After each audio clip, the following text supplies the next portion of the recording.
اس کی تمام چیزیں کیا ہوتی ہیں؟ شامل ہوتی ہے. اس لیے الحمد، حمد کا مطلب تعریف ہے، لیکن لگ گیا تو تعریف کی جتنی قسمیں ہو سکتی ہے، جو بھی شکلیں ہو سکتی ہے، تو وہ ساری کی ساری تعریف، یہ معنی یہاں پر کی وجہ سے پیدا ہوتا ہے. اس لیے آپ الحمد کا ترجمہ کیا کیا آپ نے؟ تمام تعریفیں. یہ تمام کا لفظ لگتا ہے یہ کسی کی وجہ سے، کیونکہ کے اندر یہ ایک صفت پائی جاتی ہے کہ جو ہے کسی لفظ پہ لگنے کی وجہ سے اس لفظ کے معنی کی جتنی بھی شکلیں ہیں ان تمام شکلیں اس کے اندر پائی جاتی ہیں. بات سمجھ میں آ رہی ہے؟ تو اس لیے الحمد میں اگر کسی کو بات سمجھ میں نہ آئی نا تو فوراً آپ بولیے، ایک بار اور دوہرا دیجیے، ایک بار اور بتا دیجیے، تو میں دوہرا دوں گا، اس میں شرمانے والی کوئی بات نہیں. تو اب یہاں پر حمد کی تمام شکلیں اس کے اندر شامل ہو گئی. ٹھیک ہے، اب یہاں پر بات یہ آتی ہے کہ حمد کی تمام شکلیں یہ کیوں کہا گیا ہے؟ حقیقت یہ ہے کہ اگر آپ کسی انسان کی کوئی تعریف کرنا چاہتے ہیں، انسانوں میں بالکل سب سے افضل، ارفع، اعلیٰ قسم کا انسان، آپ یہ سمجھیے کہ اللہ کے نبی صلی اللہ علیہ وسلم ہر اعتبار سے بطور انسان ہونے کے آپ کی تعریف کی جاتی ہے، لیکن ہر اعتبار سے آپ کی تعریف ممکن ہے؟ ممکن نہیں، کیونکہ آپ تو مخلوق ہیں. مخلوق کے اندر کمزوری پائی جاتی ہے، مخلوق کے اندر کمی پائی جاتی ہے. اس لیے انسانوں میں سب سے بہتر انسان جو اللہ کے نبی صلی اللہ علیہ وسلم ہے، ہر اعتبار سے آپ کی تعریف نہیں ہو سکتی. کیا دنیا جہان والوں کو آپ رزق دے سکتے ہیں؟ نہیں دے سکتے نا. تو اس اعتبار سے آپ کی تعریف ہو سکتی ہے؟ نہیں ہو سکتی. کیا دنیا جہان والوں کی آپ مدد کر سکتے ہیں؟ نہیں کر سکتے. اس اعتبار سے آپ کی تعریف ہو سکتی ہے؟ نہیں ہو سکتی. لیکن تعریف کی کوئی بھی شکل ہو، کوئی بھی گوشہ ہو، کوئی بھی قسم ہو، اللہ رب العالمین کی تعریف نہ ہو ایسا ممکن ہی نہیں. یہاں تک کہ انسانوں میں سب سے زیادہ تعریف کس کی ہونی چاہیے؟ اللہ کے نبی صلی اللہ علیہ وسلم. تو اللہ کے نبی صلی اللہ علیہ وسلم جو تعریف کے مستحق بنے، تو یہ بھی در حقیقت اللہ تعالیٰ کی دی ہوئی نعمت کے بدولت ہے نا. اللہ رب العالمین نے قرآن کے اندر باقاعدہ اس کا ذکر کیا ہے، ما بنعمت ربک بمجنون. آپ اپنے رب کی نعمت سے پاگل نہیں. لوگ پاگل ہوتے ہیں آپ کو، لیکن آپ پاگل نہیں. گویا کہ آپ اپنے رب کی نعمت سے کیا ہے؟ عقل مند. پاگل نہیں کہ الٹا کیا ہے؟ عقل مند.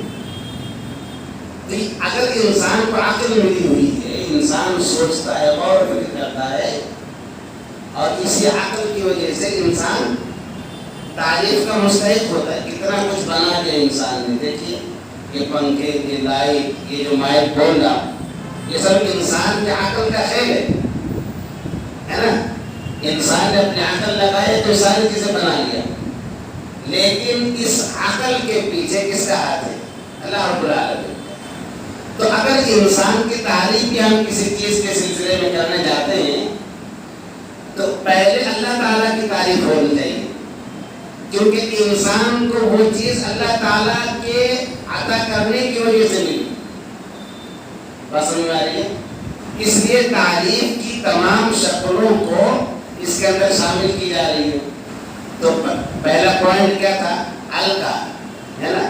ال کے بارے میں جو لوگ لکھنا چاہ رہے ہیں، پہلا پوائنٹ کیا لکھیں گے؟ ال کے بارے میں. پھر ال کے اندر تمام تعریفیں، یہ تمام تعریف اللہ کے لیے کیوں؟ ہر طرح کی تعریف کس اعتبار سے؟ تو اس اعتبار سے اللہ رب العالمین کی ہر طرح کی تعریف آپ دیکھیں کہ اللہ رب العالمین ہر معاملے میں کامل ہے، نقص ہی نہیں ہے، کوئی عیب ہی نہیں ہے۔ تو جو ہر معاملے میں کامل ہے، وہ اپنی صفات میں کامل ہے، تو کیا کبھی ایسا بھی ہو سکتا ہے کہ اس کی مذمت ہو یا وہ تعریف کے لائق نہ ہو؟ ایسا ہو سکتا ہے؟ نہیں ہو سکتا۔ وہ تو اپنی ہر صفت کے اندر پرفیکٹ ہے، کامل ہے، مکمل ہے۔ مسئلہ ہے نا، اگر انسان کو کہا جائے کہ انسان طاقتور ہے، بہادر شخص ہے، لیکن پھر بھی اس کی طاقت محدود ہے، اس کی طاقت محدود ہے۔ کسی کی طاقت اتنی ہے کہ وہ 100 کلو تک وزن اٹھا سکتا ہے، 200 کلو اٹھا سکتا ہے؟ نہیں۔ تو نقص ہے کہ نہیں ہے؟ نقص ہے۔ اور اللہ رب العالمین ہر چیز پر قدرت رکھتا ہے، اس کی طاقت ہے۔ اس کی طاقت محدود ہے کہ غیر محدود؟ غیر محدود۔ تو اللہ رب العالمین کامل ہے۔ اللہ تعالیٰ خالق ہے، پیدا کرنے والا۔ اب کبھی ایسا ہو سکتا ہے اللہ تعالیٰ فلاں چیز کو تو پیدا کر سکتا ہے، یہ آسمان جو ہے اس کا ڈبل ٹربل چوبل جتنا بھی آپ لے لیجیے، اتنا بڑا آسمان اللہ تعالیٰ پیدا نہیں کر سکتا، ایسا ہے؟ نہیں ہے نا۔ اللہ رب العالمین جو چاہے پیدا کر سکتا ہے۔ تو پیدا کرنے میں بھی کامل ہوئے کہ نہیں ہوئے؟ پیدا کرنے میں کوئی چیز رکاوٹ بن سکتی ہے اللہ کے لیے؟ انسان اگر کوئی چیز بنائے تو رکاوٹ بن جاتی ہے نا۔ یہ بلڈنگیں جو کھڑی کر رہا ہے انسان، تو بلڈنگیں بنانے میں کتنی رکاوٹیں آ جاتی ہیں؟ انجینئر کہیں پہ 2-4 مہینے لگا دیتا ہے کہ نہیں یہاں پہ یہ ہے، یہاں پہ یہ۔ لیکن اللہ رب العالمین کے لیے کسی چیز کو پیدا کرنے میں کوئی چیز رکاوٹ بنتی ہے؟ نہیں نا۔ تو اللہ تعالیٰ کے پیدا کرنے کے اعتبار سے بھی کیا ہے؟ کامل ہے، پرفیکٹ ہے۔ کوئی نقص، کوئی کمی، کوئی عیب اللہ تعالیٰ کے یہاں اللہ کی ذات میں نہیں پائی جاتی۔ تو اب ذرا سوچیے کہ جس کی ذات ہر اعتبار سے مکمل ہو، تو کیا کبھی ایسا ہو سکتا ہے کہ وہ کسی چیز میں تعریف کے لائق نہ ہو؟ نہیں ہو سکتا۔ اسی لیے اللہ رب العالمین کی جب تعریف کی بات کہی جاتی ہے تو ہم کیا کہتے ہیں؟ الحمدللہ، تمام تعریف اللہ کے لیے۔ اب تمام تعریفیں کیوں ہیں یہ بات سمجھنا ہے۔ اب یہ سننے کے بعد اللہ تعالیٰ کے تعلق سے ہمارے دل میں معرفت کی روشنی میں محبت پیدا ہونی چاہیے، کیونکہ ہم جب کسی کی تعریف کرتے ہیں، ہم دنیا والوں میں کسی کی جب تعریف کرتے ہیں تو تعریف کرنے میں ہمارا دل اس طرف جھک جاتا ہے۔ وہ انسان ہمارے ذہن و دماغ میں بس جاتا ہے جس کی ہم تعریف کرتے ہیں۔ تو اللہ رب العالمین معرفت مطلب جانکاری، کسی کے بارے میں جاننا، اسی کو معرفت بولتے ہیں۔ اس کا اللہ کی معرفت مطلب اللہ رب العالمین کے بارے میں جانکاری، اسی کو کیا کہتے ہیں؟ معرفت۔ تعارف ہے، لیکن تعارف اصل اللہ رب العالمین کے ذات کے تعلق سے، جیسے تعارف عام طور پر جیسے اردو میں بولیں گے انٹروڈکشن، تو انٹروڈکشن میں ساری چیزیں نہیں آتی، انٹروڈکشن میں تھوڑی سی چیزیں آتی ہیں، اس سے پتہ چلتا ہے کہ اس کی ذات کیسی ہے۔ جیسے آپ سورہ اخلاص کو آپ انٹروڈکشن کے لیے بول سکتے ہیں کہ اللہ رب العالمین کے وہاں پر انٹروڈکشن ہے نا۔ آپ کہہ دیجیے اللہ ایک ہے، اللہ بے نیاز ہے، اس نے کسی کو جنا نہیں اور نہ وہ کسی سے جنا گیا ہے اور اس کے برابر کوئی نہیں، یہ اللہ رب العالمین کا تعارف ہے۔ لیکن یہ معرفت کیا ہے؟ معرفت مطلب اللہ تعالیٰ کی ذات کے تعلق سے جانکاری حاصل کرنا، ٹھیک ہے؟ فصل میں تو کیا ہے کہ اللہ رب العالمین کی تعریف، اللہ تعالیٰ ہر اعتبار سے کیا ہے؟ کامل ہے۔ کس کی مثال دی جا رہی تھی؟ پیدا کرنے، آخر میں کس کی مثال دی گئی؟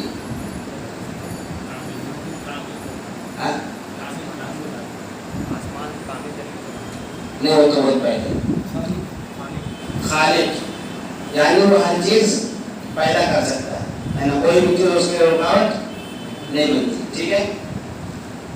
تو اللہ رب العالمین کے لیے تمام تعریفیں ہیں.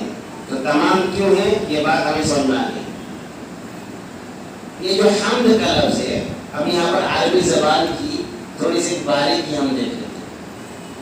عربی زبان کے اندر کسی معنی کو بتلانے کے لیے کسی میننگ کو بتلانے کے لیے کئی لفظ استعمال ہوتا ہے, کئی الفاظ استعمال ہوتا ہے. جیسے آپ آنے کے لیے ہی کوئی آ رہا ہے نا, تو آنے کے لیے غدا, عطا, جاء, اقبلا, یہ سارے الفاظ آتے ہیں. لیکن یہ الفاظ آنے کے لیے استعمال جو ہوتا ہے وہ آنے کی الگ الگ کیفیت کے اعتبار سے. جیسے صبح کا وقت کوئی آئے تو اس کو غدا بولیں گے. کیا ہے غدا؟ قرآن کے اندر سورہ آل عمران کے اندر ہے وَإِذَا غَدَوْتَ, اور جب آپ صبح گئے, اور جب آپ صبح گئے تو اب آنے کے لیے وہ غدا کا استعمال ہوا. صبح کے وقت آنے کو غدا بولتے ہیں, صبح کے وقت آنے کو غدا بولتے ہیں. اب ہم جب اردو میں استعمال کریں گے تو کوئی ایسا کسی خاص وقت میں آنے کے لیے صرف ایک لفظ نہیں ملتا. صبح سویرے آئیں گے ایسا ہم بولتے ہیں, صبح آئیں گے ایسا بولتے ہیں, صبح جائیں گے ایسا بولتے ہیں. لیکن عربی میں غدا کا مطلب صبح کو آنا. غدا تمہیں صبح کو آیا ہے نا. تو عربی زبان کی باریکی یہ ہے, یہ جو الحمد کے اندر حمد کا لفظ ہے یہ تعریف کے لیے ہے. حمد کا معنی تعریف ہے, لیکن تعریف میں دو طرح کی تعریف ہو سکتی ہے. ہم انسانوں کی سب سے پہلی مثال لیتے ہیں.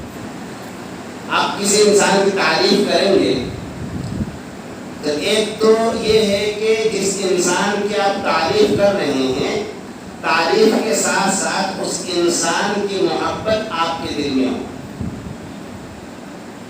اس انسان کی محبت آپ کے دل میں ہو. مثلا آپ اپنے استاذ کی تعریف کر رہے ہیں, ماشاءاللہ بہت اچھا پڑھاتے ہیں, تعریف کر رہے ہیں, لیکن تعریف کے ساتھ ساتھ استاذ کا ادب, احترام, تعظیم اور محبت دل میں ہوتی ہے. ٹھیک ہے, تو ایک تو تعریف آپ کرتے ہیں, آپ اس کو لکھ نہیں سکتے. ایک تعریف وہ کہ تعریف کرنے جس کی تعریف کی جاتی ہے اس کے لیے دل میں محبت نہیں ہوتی. اور تعریف کی دوسری قسم یہ ہے کہ جس کی تعریف کی جاتی ہے اس کے لیے دل میں محبت نہیں ہوتی. دل میں محبت نہیں ہوتی. مثلا کرکٹ کھیل رہے کھلاڑی, آپ سمجھے جو بھی کھلاڑی ہیں, اب رنگ اچھا بنا دیے, وکٹ زیادہ لے لیے, آپ کیا کرتے ہیں؟ تعریف کرتے ہیں. لیکن یہ تعریف عمومی طور پر تعریف صرف بس تعریف ہی ہوتی ہے. اس کھلاڑی کے لیے دل میں محبت بس جاتی, ایسا کوئی ضرور نہیں. بس تعریف کرنی تھی, بہت اچھا کھیلے بول کے آپ بات ختم کر دیتے. دل کے اندر کوئی ایسی محبت والی بات نہیں رہتی. تو تعریف کی قسم کیا ہے کہ جس کی تعریف کی جائے اس کی دل کے اندر محبت ہوتی ہے. دوسری قسم کیا ہے؟ جس کی تعریف کی جائے اس کی دل کے اندر محبت نہیں ہوتی, صرف تعریف ہی ہوتی ہے بس. جس کی تعریف کی جائے اس کی محبت دل میں ہو, اس کو بتلانے کے لیے حمد کا لفظ استعمال ہوتا ہے. جس کی تعریف کی جائے اس کی محبت دل میں ہو تو ایسی تعریف کو حمد کہتے ہیں. اور جس کی تعریف کی جائے اس کی محبت دل میں نہ ہو تو عربی میں ایسی تعریف کے لیے مدح کا لفظ استعمال ہوتا ہے. کون سا لفظ؟ مدح.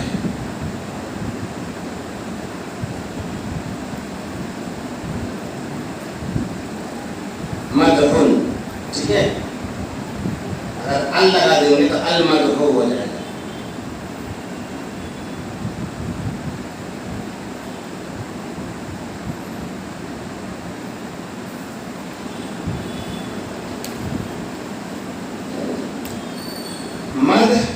حمد.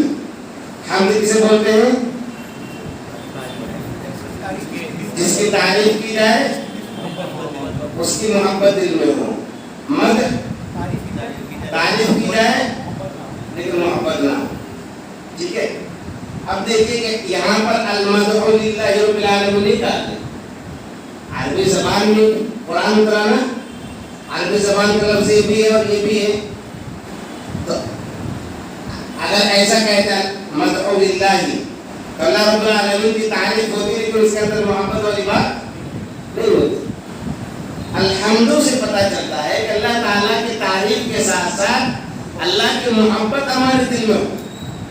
اور اس کا ریزن بھی ہے کہ محبت کیوں ہو. کیوں ہو محبت؟ کیونکہ جس کی ہے وہ تعریف کے مستحق ہے کہ وہ ہم پر انعام کرتا ہے، ہمیں نعمتیں دیتا ہے. ہماری جو زندگی ہے، زندگی کا چلانے والا وہی ہے. ساری نعمتیں اس کی طرف سے ملی ہوئی ہے. تو لامحالہ طور پر کوئی ہم پر اگر احسان کرے، انسانوں میں ہی کوئی احسان کرے، تو ہم احسان کا بدلہ چکانے کے لیے ہم اس انسان پر مر مٹتے ہیں، نچاور کر دیتے اپنے آپ کو. دل کے اندر اس انسان کی محبت بڑھ جاتی ہے. اللہ تعالیٰ اتنا بڑا محسن ہے کہ زندگی بھر اللہ رب العالمین ہمیں دیتا ہی رہتا اپنے خزانے میں سے. مال و دولت سے لے کر انسان کی ساری نعمتیں اللہ رب العالمین نے بندوبست کر رکھا ہے. اور ایسے ایسے نعمتیں دی کہ انسان کو پتہ تک نہیں ہے کہ کیسی کیسی نعمتیں انسان کو دی ہے. یعنی انسان اگر سوچ بھی لے کہ انسان کی زندگی کے لیے، جیسے کہ انسان کے آس پاس کتنے سارے بیکٹیریا ہیں، اگر وہ ختم ہو جائے تو انسان ہی مر جائے. تو صرف اسی پہ انسان اگر غور کر لے، ریسرچ کر لے کہ اس میں اللہ تعالیٰ کی کتنی بڑی، کہ اللہ نے وہ جو چھوٹی چھوٹی مخلوقات بیکٹیریا کی شکل میں اس کو بنایا ہے ہماری زندگی کے لیے، بچاؤ کے لیے. تو وہ کتنا بڑا محسن ہے. تو محبت تو ہونی چاہیے نا اس سے. اس لیے یہاں پر المدح للہ کے بجائے کیا لایا گیا؟ الحمدللہ. بات سمجھ آ گئی؟ کتنا ٹائم ہو گیا؟ 10 بجے. کب شروع کیا گیا تھا؟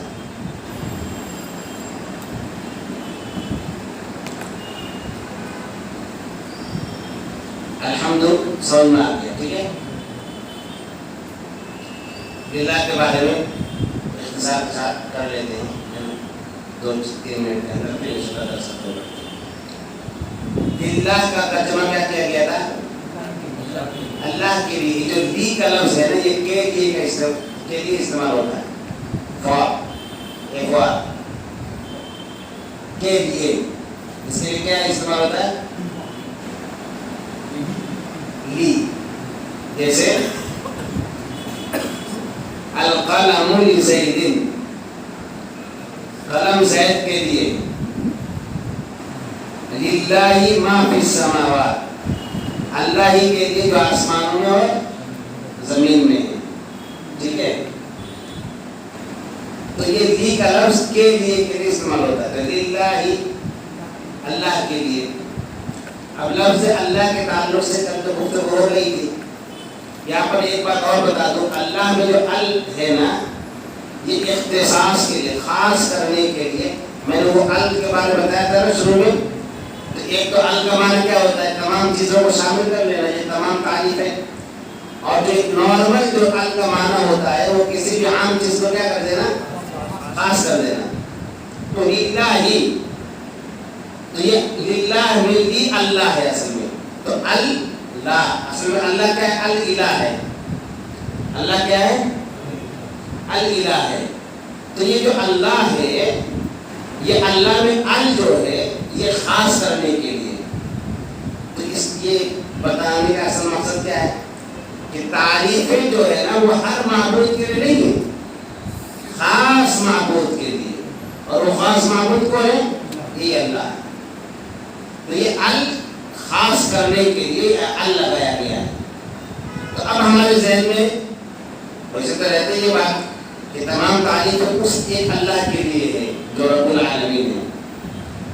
تو یہ اللہ کا مفہوم یہ ہے کہ اللہ کا لفظ کیا ہے یہاں پر؟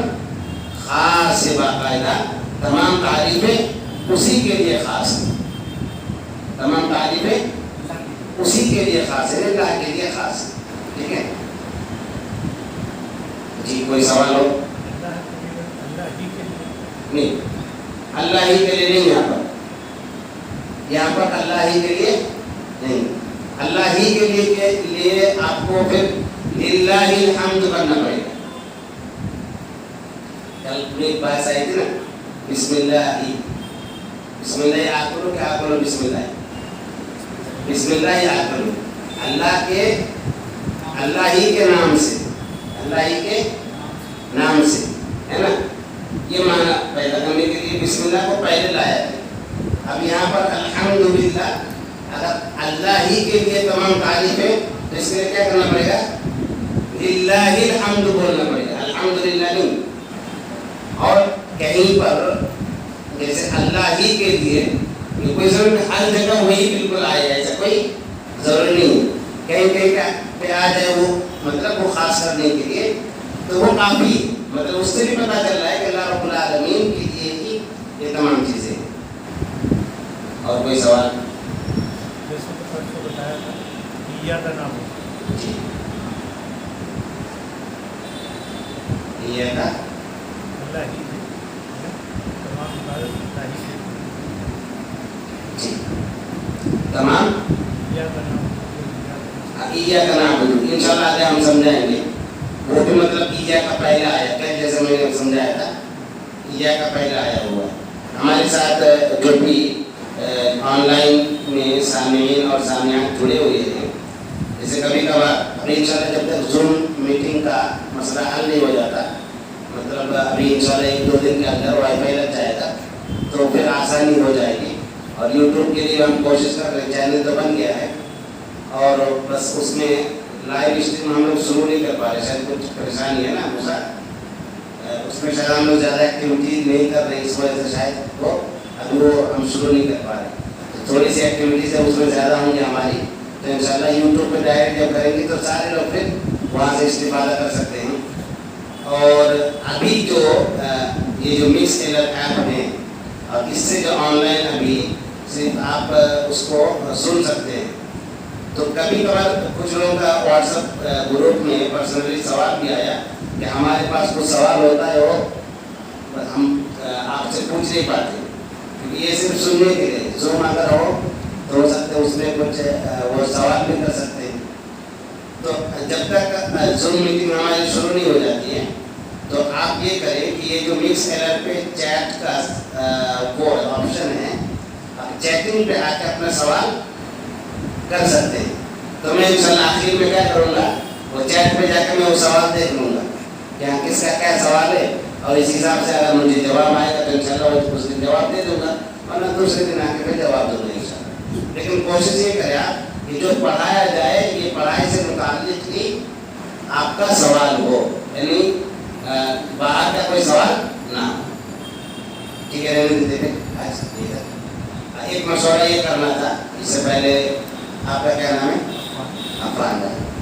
تو عفان بھائی کی طرف سے سوال آیا تھا، ایک مشورہ آیا تھا کہ جیسے ابھی 5 دن ہے نا سنیچر کو لے کر 5 دن ہو رہے نا، تو ان کا کہنا تھا کہ 5 دن شاید زیادہ ہو جائے تو سنیچر کو رہنے دیتے، کیونکہ سنیچر عام طور پر لوگوں کا کام بھی رہتا ہے، چھٹی کا دن رہتا ہے، یہاں وہاں جانا رہتا ہے.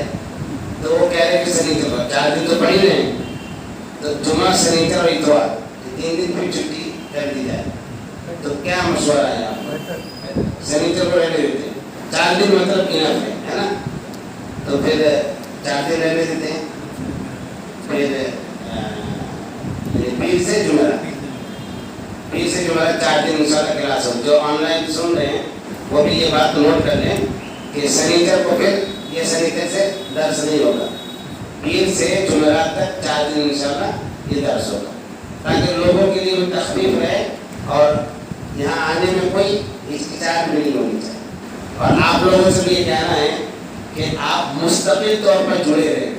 کبھی کبھار کہ آپ کو شروع میں بہت ساری بات سمجھ میں نہیں آتی، سیم وہی سے مسئلہ ہے کہ آپ اپنے بچے کو اسکول میں پہلا سال ڈالتے ہیں، جہاں مدرسے میں گئے پہلے سال میں تھے، وہ 1-2 مہینے تو سر اوپر سے جاتا تھا کہ کیا پڑھایا جا رہا ہے، کیا ہو رہا ہے. لیکن اس کے بعد ماشاءاللہ ساری باتیں پھر آسان ہو گئی. تو ایسے ہی ہو سکتا ہے آپ کو 2 مہینہ 3 مہینہ ایسا مشکل لگے کہ کہیں کوئی سمجھ میں نہیں آ رہا ہے، لیکن آپ اگر جڑے ہوئے رہیں گے نا تو ساری چیزیں آپ کے لیے آسان ہو جائیں گی. سیم وہی اسکول اور مدرسہ والے پیٹرن پہ تو انشاءاللہ جڑے رہیں گے نا. اللہ رب العالمین ہمیں جمع رہنے کی توفیق عطا فرمائے، علم حاصل کرنے اور علم کے مطابق زندگی گزارنے کی توفیق عطا فرمائے. آمین.